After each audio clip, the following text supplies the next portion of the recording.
देखिए बच्चों, कक्षा 10वीं का सामाजिक विज्ञान का मासिक टेस्ट पेपर अगस्त महीने का 2021 का एमपी बोर्ड का मध्य प्रदेश राज्य के जितने भी बच्चे हैं उनका कक्षा 10वीं का सामाजिक विज्ञान विषय का मासिक टेस्ट पेपर अगस्त महीने 2021 का आपके लिए यहाँ पर मैं पूरा सॉल्यूशन बना करके लेकर के आ चुका हूँ।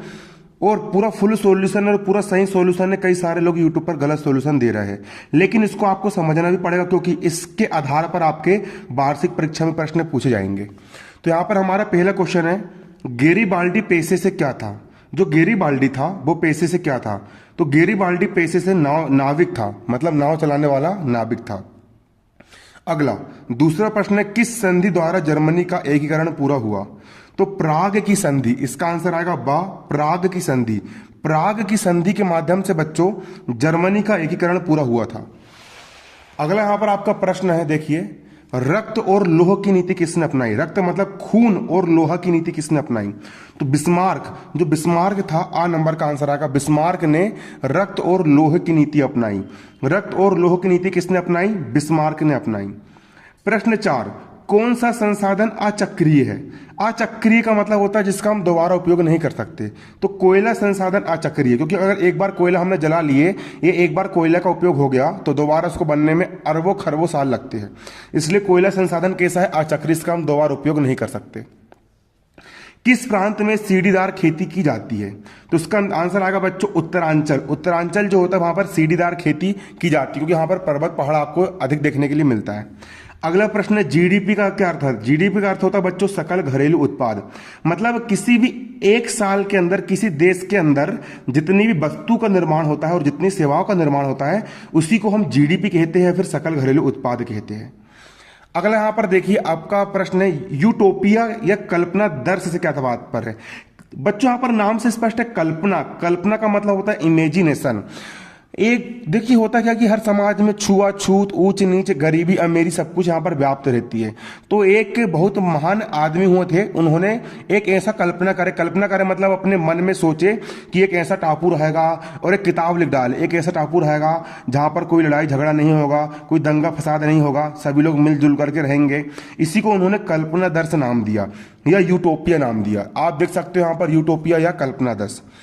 यूटोपिया एक लैटिन शब्द है। यूटोपिया कहाँ का शब्द है? एक लैटिन शब्द है जिसका अर्थ है एक ऐसा आदर्श टापू या दुनिया का सब, जहां पर सब दुनिया का सब कुछ आदर्श हो, मतलब दुनिया की बेस्ट चीज मिले, वहां के इंसान लोग आपसी प्यार मोहब्बत से रहे और लड़ाई झगड़ा बिल्कुल ना हो, एक ऐसा आदर्श टापू। लेकिन रियलिटी में ये पॉसिबल बिल्कुल भी नहीं है।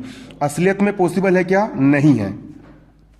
ये देखिए, सामाजिक समरसता, आर्थिक समानता। सामाजिक समरसता मतलब सभी लोग समान रूप से रहे। आर्थिक समानता मतलब हर इंसान एक जैसा रहे, बिल्कुल सबके पास बराबर पैसा रहे। अपराधहीन समाज, जहां पर अपराध बिल्कुल भी ना हो, आदि को समाहित करती हुई एक काल्पनिक दुनिया। काल्पनिक मतलब कि मन में ही बनाई गई एक दुनिया। मन में ही बनाई गई दुनिया, उसी को हम बोलेंगे काल्पनिक दुनिया। ठीक है, काल्पनिक दुनिया। सन 1516 में एक अंग्रेजी थॉमस मोरे नाम, किसने करा था? एक अंग्रेजी थॉमस मोरे नाम के लेखक ने यूटोपिया नामक किताब लिखी। कौन सी किताब लिखी? यूटोपिया नामक किताब लिखी, जिसमें एक टापू पर रहने वाले आदर्श समाज की स्थापना की कल्पना थी कि कोई टापू है, उस टापू पर एक आदर्श समाज वहां पर क्या कर रहा है? रह रहा है और अपना जीवन यापन कर रहा है। तो उसको आपको याद भी करना है। ठीक है, आपका यहां पर अगला प्रश्न है बच्चों कि उदारवाद का अर्थ क्या है?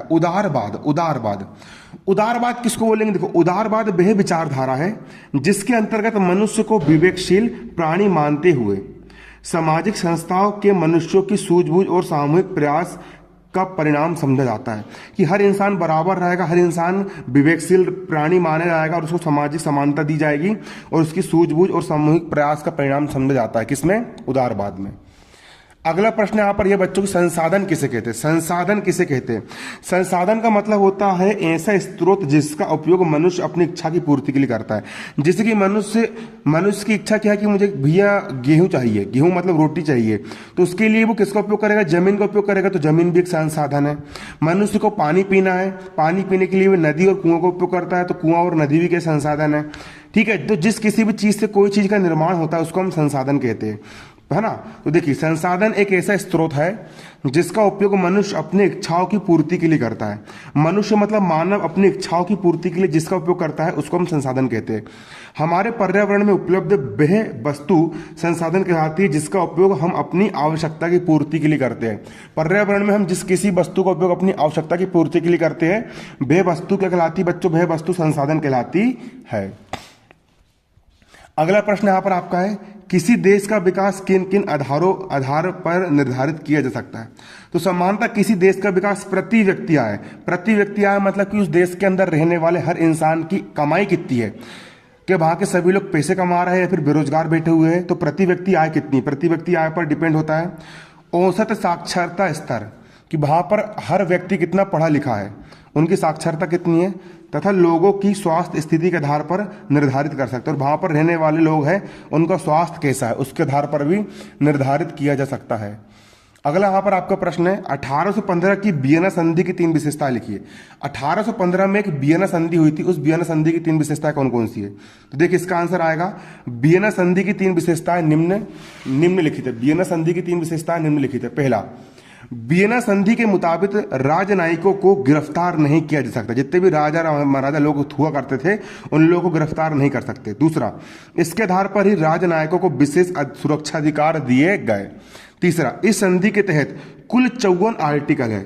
वियना संधि के तहत कितने आर्टिकल है? 54 आर्टिकल है। फरवरी 2017 में इस संधि पर दस्तखत कर 191 देशों ने पालन के लिए अपनी सहमति जताई थी।